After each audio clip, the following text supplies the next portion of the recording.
करीब 3 दशक पहले एक नाबालिग लड़की का रेप होता है। वो 12 साल की थी जब उसका रेप किया गया। उसके बाद पीड़िता ने एक बेटे को जन्म दिया। बड़ा होकर जब उसे अपनी माँ के साथ हुए अन्याय का पता चलता है तो वो उसे इंसाफ दिलाने की लड़ाई छेड़ देता है। फिल्म की कहानी नहीं सुना रहे हैं, असल जिंदगी का सच है।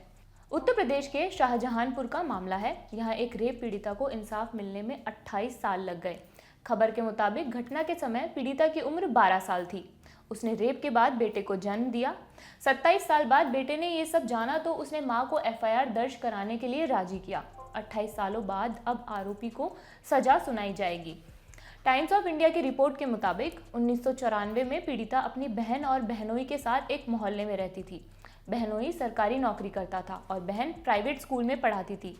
एक दिन उसी मोहल्ले का ड्राइवर, जिसका नाम नकी हसन था, पीड़िता के घर में घुस गया और उसका रेप किया।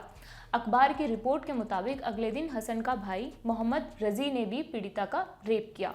दुष्कर्म की वजह से पीड़िता प्रेग्नेंट हो गई। उसने एक बेटे को जन्म दिया और जन्म के बाद बेटे को हरदोई के एक कपल को दे दिया। वहीं पीड़िता की शादी गाजीपुर के एक व्यक्ति के साथ करवा दी गई। लेकिन 10 साल बाद पीड़िता के पति को जब रेप का पता चला तो उसने भी पीड़िता से संबंध तोड़ लिए। खबर के मुताबिक 27 साल बाद पीड़िता के बेटे ने जब अपने माता पिता के बारे में जानना चाहा तो पालने वाले माता पिता ने उसे उसकी मां के बारे में बताया। इसके बाद बेटा अपनी मां से मिलने लखनऊ गया। मां से मिलने के बाद उससे पिता के बारे में उसने सवाल पूछे। इस पर पीड़िता ने उसे सारी सच्चाई बता दी। इसके बाद बेटे और कोर्ट के कहने पर पीड़िता ने पिछले साल ही 4 मार्च को सदर बाजार थाने में एफआईआर दर्ज करवाई। रिपोर्ट के मुताबिक इस मामले में एसएसपी शाहजहानपुर आनंद ने बताया है कि कोर्ट के आदेश पर 4 मार्च 2021 को एफआईआर दर्ज होने के बाद मुझे घटना की जानकारी मिली। हमारे पास आरोपियों का पूरा नाम नहीं था और न ही उनके पते की जानकारी थी।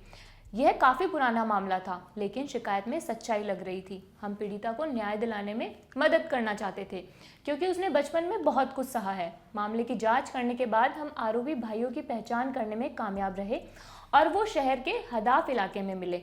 लेकिन आरोपियों ने कहा कि वो पीड़िता को बिल्कुल नहीं जानते हैं। इसके बाद पुलिस ने डीएनए टेस्ट कराने का फैसला किया। जुलाई 2021 में डीएनए सैंपल भेजे गए और अप्रैल 2022 में रिजल्ट आया। उसमें बेटे और आरोपी के सैंपल मैच हो रहे थे। पुलिस जब आरोपी भाइयों को गिरफ्तार करने गई तब वो दोनों फरार हो चुके थे। लेकिन काफ़ी समय बाद पुलिस ने एक आरोपी को हैदराबाद से गिरफ्तार कर लिया और एक आरोपी को उड़ीसा से। ऐसे ही औरतों से जुड़ी खबरें देखने के लिए देखते रहिए ऑर्डिनरी। मैं हूं मनीषा, कैमरे के पीछे हैं मेरे साथी जतिन।